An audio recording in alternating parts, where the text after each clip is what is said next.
দিদি, ও দিদি, এই সন্ধেবেলায় তুমি লেপার কাজ কেন করছো? সারাদিন করতে পারতে। এখন তো তোমার ঠান্ডা লেগে যাবে। কি আর করবো বল, রান্নাঘরের অবস্থাটা তো দেখেছিস। আমি তো খেয়ালই করিনি। আজকে তো আমি রান্না করতেই আসিনি। তাহলে কাল করে নিতে, আজকেই কেন করবে? আহা, বুঝতে পারছিস না তুই? আগামীকালকে আবার রান্নার কাজ আছে না। এভাবে তো কাজটা শেষই করা হবে না।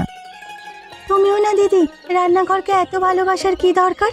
যেভাবে আছে সেভাবে থাকুক না। কখনো সময় বের করে লেপার কাজ করে নিলেই হলো। এভাবে বলতে হয় না। রান্নাঘরই তো সব আমাদের। যেমন ঘরে বসবাস করি, রান্নাঘরও তো তেমন। রান্না বান্না করি, রান্নাঘর সব সময় পরিষ্কার পরিচ্ছন্ন রাখা প্রয়োজন, বুঝলি? হ্যাঁ হ্যাঁ, বুঝতে পেরেছি। এবার তুমি বলো তো, মেজদি কোথায়? মেজদিকে তো কোথাও দেখতে পাচ্ছি না। কি জানি কোথায় গিয়েছে। সারাটা দিন টোটো করে ঘুরে বেড়ায়। বাড়ির কোনো কাজবাজ কিছু করে না। এই মেয়েটাকে নিয়ে যে আমি কোথায় যাব? নিশ্চয় আবার পুকুর পাড়ে গিয়েছে। ওই তো একটাই আমাদের যাওয়ার জায়গা। এটা নিয়ে মন খারাপ করছিস? দেখ, গ্রামের কেউ আমাদের সঙ্গে তেমন কথা বলে না, কারণ আমাদের কেউ নেই তাই। এই নিয়ম কি কখনো পরিবর্তন করা যায় না দিদি? অবশ্যই যায়। কখনো আমাদের টাকা পয়সা হলে সবাইকে একদিন নেমন্তন্ন করে খাওয়াবো। নিশ্চয়ই সবাই আমাদের বাড়িতে খেতে আসবে। তাহলে তো ভালোই হয়। এবার যা, এখানে দাঁড়িয়ে না থেকে দেবাংশীকে ডেকে নিয়ে আয়। বলি, সন্ধ্যা যে হলো, সে কেউ আছে? বাড়িতে যেতে হবে না?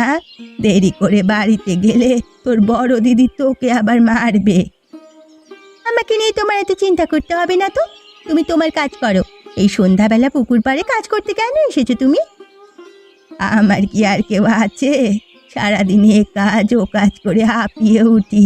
সে কারণেই তো সন্ধ্যাবেলায় কাজ করতে এসেছি। কেন, আমাদের ডাকলেও তো পারতে। আমরা কি কাজ করে দিয়ে আসতাম? হয়েছে হয়েছে, বাড়ির কাজ করার নাম নেই। উনি এসেছে আমার কাজ করে দিতে। তোর বড় দিদি একা হাতে সব কাজ করে। তুই একটু সাহায্য করতে পারিস না? বড়দি কোথায় একা একা সব কাজ করে? ছোট তো আছে। তাছাড়া বাড়ির কাজ করতে আমার ভালো লাগে না। তোমার কাজ করতে আমার বেশি ভালো লাগে। হয়েছে, এখন এখান থেকে যা। আমাকে কাজ করতে দে। এদিকে রাত হয়ে যাচ্ছে। এখন আমি তোর সাথে কোনো কথা বলতে পারবো না। এখন আমার কাজের সময়। কথা বললে আমি কাজ করতে পারি না।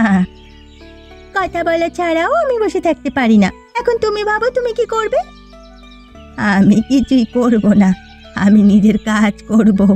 তুমি এখন নিজের বাড়ি যাও। এই বুড়ি তো আমাকে জ্বালিয়ে মারলো। ঠিক আছে ঠিক আছে, আমি চলেই যাচ্ছি। তোমার কাছে আর কখনোই আসবো না। আরে বাবা, রাগ করিস না। এখন যা, আমি সময় করে তোর সাথে অনেক গল্প করব।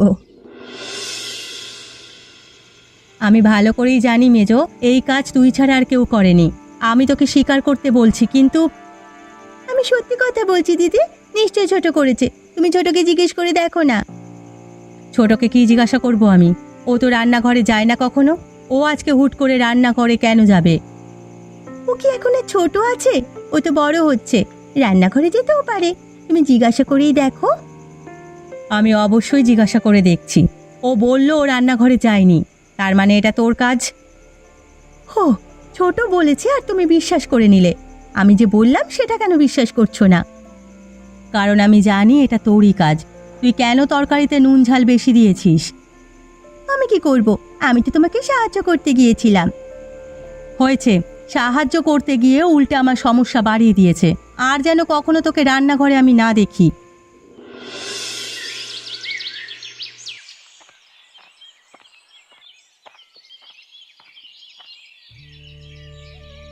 আরে আরতি যে, এত সকাল সকাল বাজারে চলে এসেছো। আজকে কি ব্যাপার? কোথায় সকাল জগদীশ দাদা, দুপুর হতে চললো।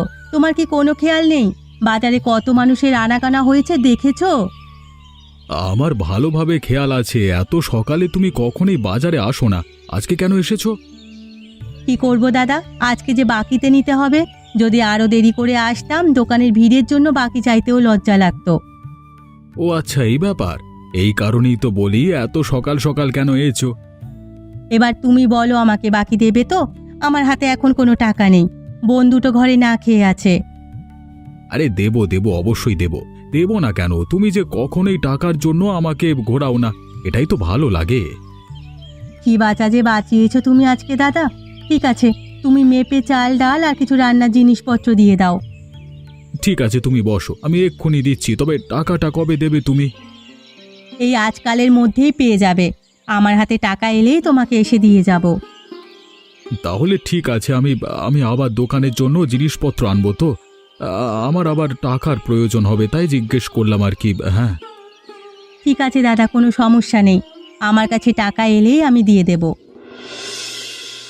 এই লক্ষ্মী, তোর মেজদি কোথায় রে? ওকে তো দেখতে পাচ্ছি না। মেজদিকে নিয়ে তুমি কি করবে আনন্দদা? তোমাকে যে বড়দি এত এত করে কথা শোনায়, তবুও তোমার খারাপ লাগে না বুঝি? না রে, খারাপ লাগবে কেন? বড়দি তো আমারও বড়দিদির মতো। বড়দি অবশ্যই আমাকে শাসন করবার অধিকার রাখে। শাসন না ছাই, তোমাকে বকাঝকা করে দিদি। আমার কি দোষ বলতো? আমি তো আর তোর দিদিকে কিছু করি না, তবুও বড়দি আমাকে কথা শোনায়। শোনাবে না কেন? তুমি তো সব সময় দিদির কাছে মেজদির বিয়ের কথা বলো কেন? দিদি এটা সহ্য করতে পারে না। তোর দিদি মনে করে তোর মেজদিকে আমি বিয়ে করতে চাই, সেই কারণেই তো আমাকে সহ্য করতে পারে না। এটা তো আর মিথ্যে কিছু নয়, এটা তো সত্যি কথা। তাহলে তোমাকে সহ্য করবে কেন? আমি কি ছেলেটা খারাপ তুই বল? খারাপ না, তবে দিদি আমাকে আর মেজদিকে এই গ্রামে বিয়ে দেবে না, তাই তোমাকে বড়দি সহ্য করতে পারছে না। আরে সবই আমার কপাল, তোদের জন্য এত কিছু করি তবু আমার স্বপ্ন পূরণ হলো না। যত সব আমাদের জন্য এত কিছু তোমাকে করতে হবে না, আমাদের জন্য আমার বড়দি রয়েছে, বড়দি সব সামলে নেবে। ঠিক আছে, কি আর করবার। এখন তুমি এখান থেকে যাও তো, বড়দির আসার সময় হয়ে গেছে। এসে যদি তোমাকে এখানে দেখতে পায়, তোমাকে সহ আমাকে বাড়ি থেকে বের করে দেবে। আরে কে কোথায় আছিস? তাড়াতাড়ি বাইরে আয়, আমাদের শুকনো কাঠগুলো যে সব ভিজে যাচ্ছে।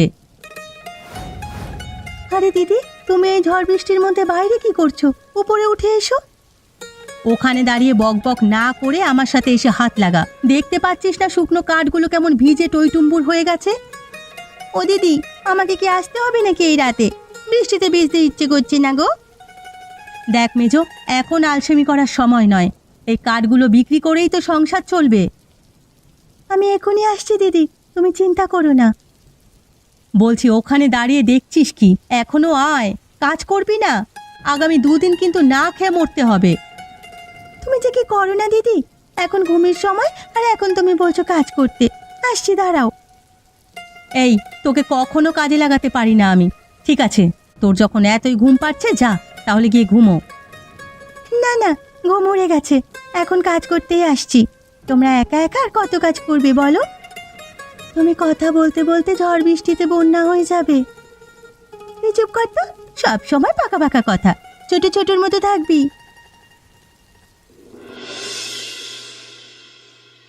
আরতি, ও আরতি, বাড়ি আছিস? একবার একটু বেরিয়ে আয় তো দেখি। ও বুড়িমা, তুমি সকাল সকাল এসেছো কেন? কি হয়েছে? সকাল সকাল না এসে আর উপায় আছে? উদয় তো মরে যাচ্ছি। ওমা, সে কি কথা? উদয় মরে যাচ্ছ কেন তুমি? বাড়িতে খাবার নেই? না রে, খাবার থাকলে কি আর তোর কাছে আসতাম? তুমি আমাদের কাছে এসেছো খাবার চাইতে? হ্যাঁ রে, যদি কিছু খাবার থাকে আমাকে একটু দে না, আমি সেই গতকাল দুপুর থেকে না খেয়ে আছি। তুমি সেই দুপুর থেকে না খেয়ে আছো, আর সেটা এখন বলছো আমাকে? কেন আগে আসতে পারতে না? আসিনি, ভেবেছিলাম খাবারের জোগাড় হয়ে যাবে, তোদেরকে জ্বালাতন করতে চাইনি, কিন্তু খাবারের জোগান তো হলো না রে। এই গ্রামে খাবার আর কে দেবে তোমাকে? এসো এসো, তোমাকে ভাত দিচ্ছি, তবে বেশি দিতে পারবো না কিন্তু।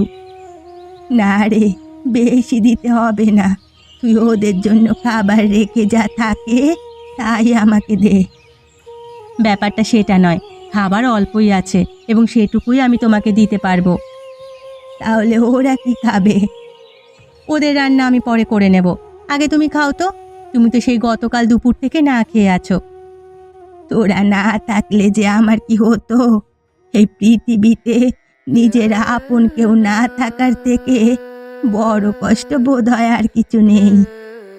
এভাবে বলো না বুড়িমা, আমাদের যখন কেউ ছিল না তখন তুমিই আমাদের দেখাশোনা করেছো। ছোটবেলায় বাবা মা মারা গেল, তারপর তুমিই সব। হয়েছে, এখন আর সেসব কথা তুলে মনে কষ্ট পেতে হবে না। তুমি দাঁড়াও, আমি খাবারটা নিয়ে আসছি। কিরে অজয়, তোকে যে ওই দক্ষিণ দিকে জমির হিসেবটা দিতে বলেছিলাম, হিসেব কি এনেছিস? এনেছি তো, এখন শুধু আপনি জমির হিসেবটা বুঝে নিলেই হবে। তাহলে কোথায় আমাকে জমির হিসেবটা দে। আমি আজকে ওই জমি আমার নামে করে নেব, দে। তবে একটা সমস্যা হয়ে গেছে, জমির হিসেবের মধ্যে ওই আরতির রান্নাঘর পড়ে গেছে, এখন কি হবে? কি আর হবে, ওদের রান্নাঘরটা ভেঙে ফেল, তারপর আমাকে জমির হিসেব এনে দে। কিন্তু রান্নাঘরের জায়গা তো ওদের, ওরা কি ওদের জায়গা এত সহজে ছাড়বে? ছাড়বে না তো কি করবে? ওদের এমন কেই বা আছে যে জমির হিসেব নিয়ে আমার সাথে বোঝাপড়া করবে? তাহলে আর কি, তাহলে তো কোনো চিন্তাই নেই, ওখানে সমস্ত জায়গায় আপনি পেয়ে যাবেন। আমি কিছুক্ষণ পরে ওদের বাড়িতে গিয়ে রান্নাঘর সরানোর কথা বলে আসব। যদি বাধা দেয় তাহলে হুমকি দেব আমি। আপনার হুমকি দিতে হবে না বাবু, আপনি একবার বলবেন, তাড়াতাড়ি তাতেই হয়ে যাবে। হ্যাঁ, ওরা তাড়াতাড়ি ওদের রান্নাঘর সরিয়ে ফেলবে। একদিন এই গ্রামের সমস্ত জায়গা আমার, তুই দেখে নিস। এই গ্রামের একচ্ছত্র অধিপতি হব আমি। আরে চন্দ্রকান্ত বাবু যে, আপনি হঠাৎ করে আমাদের বাড়িতে কেন এলেন? এমনি এমনি তো আসেনি, এসেছি একটা কাজে। আশা করছি কাজটা ভালোই ভালোই মিটে যাবে। হ্যাঁ, তো কি কাজে এসেছেন সেটা বলুন। দেখো, এখানে আমার কয়েক শতাংশ জমি রয়েছে। এই জমির মধ্যে তোমাদের রান্নাঘরটা পড়ে গেছে। তোমাদের রান্নাঘর ঠিকঠাকভাবে সরিয়ে ফেলো। আপনার জায়গায় আমাদের রান্নাঘর, এটা তো কখনোই হতে পারে না। আমাদের বাড়ি জায়গা জমি নিয়ে কখনো কারোর সাথে কোনো ঝামেলা ছিল না। এতদিন তো আমি এদিকের জমিতে মনোযোগ দিতে পারিনি, তাই ঝামেলা ছিল না। এখন মনোযোগ দিয়েছি, তাই ঝামেলা পোহাতে হবে তোমাদের। কি বলছেন বাবু? এই বাড়িঘর রান্নাঘর সবই তো আমার বাবার জায়গায়। আমার বাবা মারা যাওয়ার সময় আমাকে সবকিছু বুঝিয়ে দিয়েছেন। তোমার বাবা মুখ্য সূক্ষ্ম মানুষ, উনি এত সব বুঝবে কিসে? হ্যাঁ, তোমাকে যা বললাম তুমি সেটাই করবে। আমার বাবা আমাকে যা বুঝিয়ে দিয়েছে, আমি তার বাইরে এক পাও যাব না। এই রান্নাঘর এখান থেকে সরবে না। তবে রে, আমার মুখে মুখে তর্ক? যদি আমার কথা না শোনো তাহলে কিন্তু তোমাদের অবস্থা খারাপ হয়ে যাবে। খারাপ হলে হোক, আপনাকে বড়দি কি বললো সেটা আপনি বুঝতে পারেননি? এখান থেকে এই রান্নাঘর সরবে না। ঠিক আছে, আমাকে অপমান করা। যখন আমি রান্নাঘর নিজে এসে ভেঙে দেব তখন বুঝতে পারবে। যান যান, আমিও দেখব আপনি কিভাবে আমাদের রান্নাঘর ভাঙেন। মোড়ল হয়েছে বলে পুরো গ্রামের মাথা কিনে নিয়েছেন উনি। ও দিদি, এখন কি হবে গো? আমার যে বড্ড ভয় লাগছে। চন্দ্রকান্ত বাবুর লোকজন এসে যদি আমাদের রান্নাঘরটা ভেঙে দেয়? ভয় পাস না, আমি থাকতে আমাদের রান্নাঘরের কিছু হবে না। আমি আমার জীবন দিয়ে হলেও আমাদের রান্নাঘরটাকে রক্ষা করব। এই রান্নাঘরটা বাবা মা কত শখ করে তুলেছিল। আমাদের ঘর যেমনই হোক না কেন, আমাদের রান্নাঘরটা কিন্তু খুব সুন্দর। আমাদের রান্নাঘরের কিছু হবে না। ওই চন্দ্রকান্ত বাবুকে এবার আমি অন্যায়ভাবে কোনো কিছু আয়ত্ত করতে দেব না। তোমরা যে এত কথা বলছো, চন্দ্রকান্ত বাবু কি তোমাদের কথা শুনবে? চন্দ্রকান্ত বাবু ঠিক এসে রান্নাঘরটা ভেঙে দিয়ে যাবে। এর আগে গ্রামের লোকজনদেরকে সবকিছু জানাতে হবে। তবে তারা তো আমাদের কোনো কথা শুনবে না, আমাদের পক্ষে কথাও বলবে না। তারা যেন আমাদের পক্ষে কথা বলে সে ব্যবস্থাই আমাদের করতে হবে। কিন্তু কিভাবে দিদি? আমি অনেক দিন ধরে ভাবছিলাম গ্রামের লোকেদের নেমন্তন্ন করব। সেই নেমন্তন্ন করার সময় এখন চলে এসেছে। সবাইকে নেমন্তন্ন করে তারপর সবাই আমাদের পক্ষ টেনে নেবে, এই তো? একদম তাই, তুই ঠিক কথাই বলেছিস। চল তাহলে, এবার নেমন্তন্ন সব জোগাড় করতে হবে। ঠিক আছে দিদি, আমরা তোমাকে সব দিক থেকে সাহায্য করার চেষ্টা করব। কিরে, শুনলাম চন্দ্রকান্ত বাবুর সাথে তোর কোনো ঝামেলা হয়েছে? হ্যাঁ গো বুড়িমা, এত বছর শুনে এসেছি আমাদের বাড়িঘর সবকিছু আমাদের, আর এখন নাকি ওই চন্দ্রকান্ত বাবু এসে বলছে সবকিছু তার। কি বলছো? সবকিছু তার নামে হয়ে গেল? সবকিছু বলতে আমাদের রান্নাঘর নাকি তার জায়গায় পড়েছে। তাদের জায়গায় পড়লে এত বছর বললো না কেন? এখন কেন এসে তোমাদের রান্নাঘর সরাতে বলছে? কি আর করবে, নতুন ফোন দিয়ে আসছে সবার জায়গা জমি কেড়ে নেওয়ার জন্য। তাহলে তো বড্ড বিপদ। তুই এখন কি করবি রে? আমি সিদ্ধান্ত নিয়েছি গ্রামের লোকেদের নিয়ে এর একটা ব্যবস্থা করব। তাই আগামীকাল আমাদের বাড়িতে সবার নিমন্ত্রণ করব। তাহলে কাজ হবে তো? গ্রামের লোক কি তোর পক্ষে কথা বলবে? অবশ্যই বলবে। আমি এমন ব্যবস্থা করব যেন গ্রামের লোক আমার কথা শুনতে বাধ্য হয়। এই চন্দ্রকান্ত বাবু তো তোদেরকে বিপদে ফেলে দিল দেখছি। এখন কত টাকা খরচ করে আবার সবাইকে নেমন্তন্ন করতে হবে। যা করা লাগে করব। আমি আমার বাবার জায়গা ছাড়ছি না। তোমরা শুধু আমাকে একটু সাহায্য করো। হ্যাঁ হ্যাঁ, সব সাহায্য করব। তুই বল তোর কি সাহায্যের প্রয়োজন। আমি তো গ্রামের সবার বাড়িতে গিয়ে নেমন্তন্ন করতে পারবো না। তোমরা আমার হয়ে একটু নেমন্তন্ন করে দেবে। অবশ্যই করব। আমরা আমাদের সাধ্য মতো চেষ্টা করব। তুই নেমন্তন্নের সব কিছুর ব্যবস্থা কর। ঠিক আছে, তোমরা আমাকে অনেকটা চিন্তা থেকে বাঁচিয়ে দিলে। তোমরা কোনো চিন্তা করো না।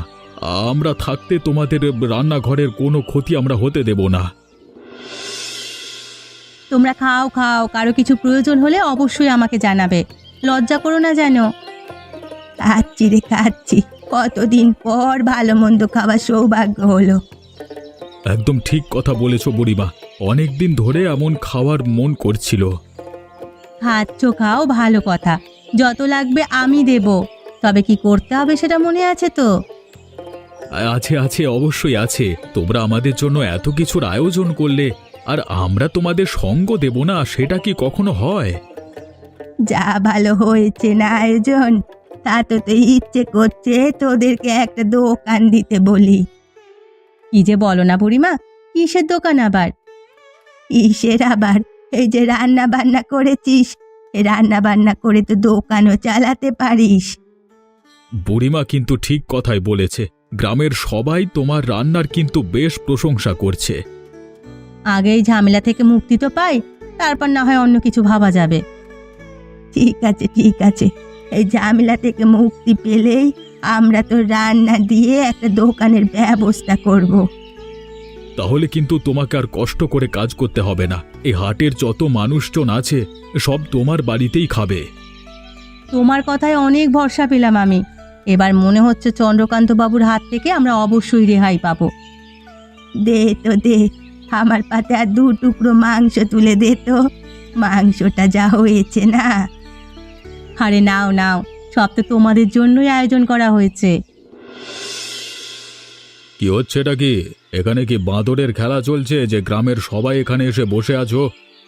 দেখতেই তো পারছেন, এখানে ভোজের আয়োজন চলছে, সবাই খাচ্ছে, আর আপনি বলছেন বাঁদরের নাচ মানে চলছে এখানে?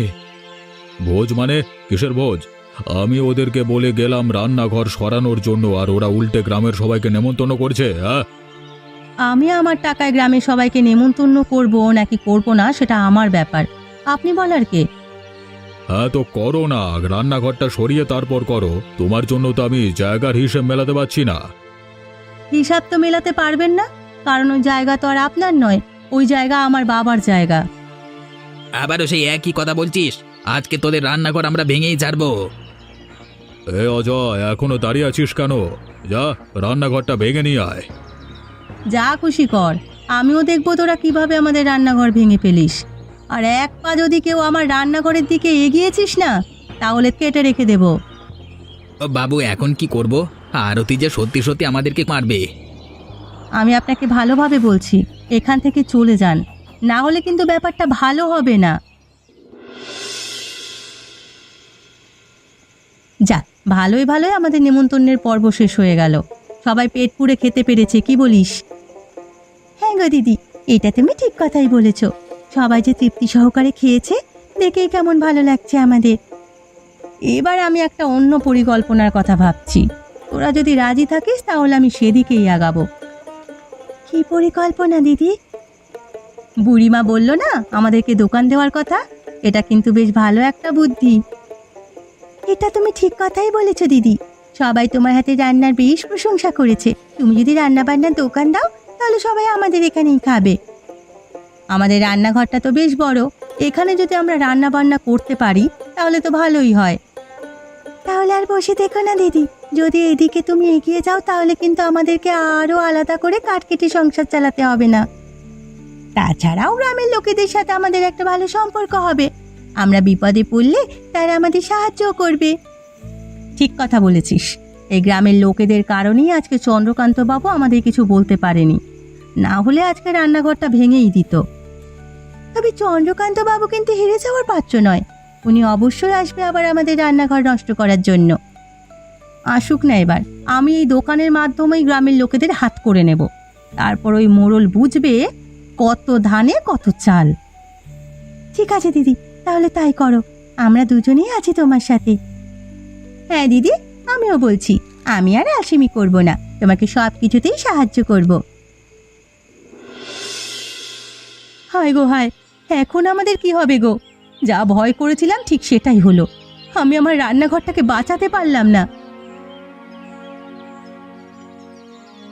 ওকে ওকে, আরতি তুমি কাঁদছো কেন? ও জগদীশ দাদা, দেখো না, আমাদের রান্নাঘরটা অবশেষে চন্দ্রকান্ত বাবু এসে ভেঙেই দিল। আমি এটা আটকাতে পারলাম না। চন্দ্রকান্ত বাবুর সাহস তো দিন দিন বেড়েই চলেছে। এভাবে অন্যায় তো মেনে নেওয়া উচিত কাজ হবে না। তুমি ঠিক কথা বলেছো জগদীশ দাদা। চন্দ্রকান্ত বাবু গ্রামের মোড়ল বলে যা ইচ্ছে তাই করবে, সেটা তো মেনে নেওয়া যায় না। গ্রামের সবাই চন্দ্রকান্ত বাবুকে নিয়ে বেশি বিরক্ত। আশা করছি সবার কাছে বললে এর একটা সুরাহা পাওয়া যাবে। এখন আমাদের কি হবে গো? এই রান্নাঘরটাই তো আমাদের শেষ ভরসা ছিল। ব্যবসা শুরু করার আগেই শেষ হয়ে গেল। তুমি চিন্তা করো না, কেঁদো না। এ ব্যাপারটা এখন আমরা দেখব। তুমি আয়োজন চালিয়ে যাও। কিভাবে চালাবো গো জগদীশ দাদা? সব আয়োজন তো নষ্ট হয়ে গেল। এদিকে গ্রামের লোকজন একটু পরেই আমার এখানে খেতে আসার কথা। এটাই তো তোমার জন্য বেশ ভালো একটা সুযোগ। সবাই যখন খেতে আসবে, খাবার না পেলে তারা চন্দ্রকান্ত বাবুর ওপরে চড়াও হবে। তাহলে কি গ্রামবাসীর আসার অপেক্ষা করব? হ্যাঁ, আমরা অপেক্ষা করছি। আমরা গ্রামবাসীদেরকে নিয়ে চন্দ্রকান্ত বাবুর বাড়িতে যাব। একে, তোমরা গ্রামবাসীরা সবাই মিলে আমার বাড়িতে ভিড় করছো কেন? হ্যাঁ, ভিড় করব না তো কি করব? আপনি যে কাজগুলো করে বেড়াচ্ছেন সেটা তো উচিত কাজ নয়। এভাবে অন্যায় কাজ করতে থাকলে তো আপনাকে গ্রামের মোড়ল পদে রাখা হবে না। মোড়ল হয়েছেন বলে কি গ্রামের মাথা কিনে নিয়েছেন নাকি? চুপ করো তোমরা। তোমরা কি ভুলে যাচ্ছ তোমরা কার বাড়িতে কথা বলছো? একটা ঠক জোচ্চোরের বাড়িতে কথা বলছি আমরা। তোমরা এর বিচার করো। আমরা গ্রামবাসীরা মিলে সিদ্ধান্ত নিয়েছি, আপনার মতো ঠকবাজকে আমরা আমাদের মোড়ল পদে রাখব না। এত বড় কথা, তোমরা সিদ্ধান্ত নিলেই কি সব শেষ হয়ে যাবে? ভালোভাবে বলছি, এখানে বাড়াবাড়ি করো না। আমরা সবাই সিদ্ধান্ত নিয়ে যখন আপনাকে মোড়ল পদে বসাতে পেরেছি, আপনাকে এই পদ থেকে বহিষ্কার করতে পারবো। আজকে থেকে আমরা গ্রামবাসীরা আপনাকে মোড়ল হিসেবে মানি না। আপনি যত দ্রুত সম্ভব এই পদ থেকে সরে যান, না হলে গ্রামবাসীরা আপনাকে শেষ করে দেবে। গ্রামবাসীরা কিন্তু ভীষণ ক্ষেপে আছে বাবু, আপনি বেশি বেশি করলে আপনার বিপদ। ঠিক আছে, আমিও এর শেষ দেখে ছাড়বো। আমি এই পদ থেকে সরে গেলাম। এ কি, তোরা তো দেখছি রান্না বান্না সবই করে ফেলেছিস। তোরা এত কাজের কবে হলি রে? কি করব দিদি? সেদিনই তো বললাম আমরা আর আলসেমি করব না, তোমাকে সাহায্য করব। অনেক ভালো কাজ করেছিস। এখন আমি গ্রামবাসীদেরকে খাওয়াতে পারবো। আজকে সবার জন্য বিনামূল্যে খাবার বিতরণ করা হবে। যাক, এভাবে তোমাদের হাতের রান্না প্রতিদিন খেতে পারলে ভালোই লাগবে। এখন থেকে আমাদের গ্রামে আলাদা করে আর কোনো মোড়লের প্রয়োজন হবে না। সবাই শান্তিতে তাহলে বসবাস করতে পারবো। ঠিক কথাই বলেছ বুড়িমা। এমনিতেও মোড়ল আমাদের গ্রামবাসীদের কোনো কাজেই আসে না। যাক, এবার তাহলে সবার বিপদ মিটে গেল।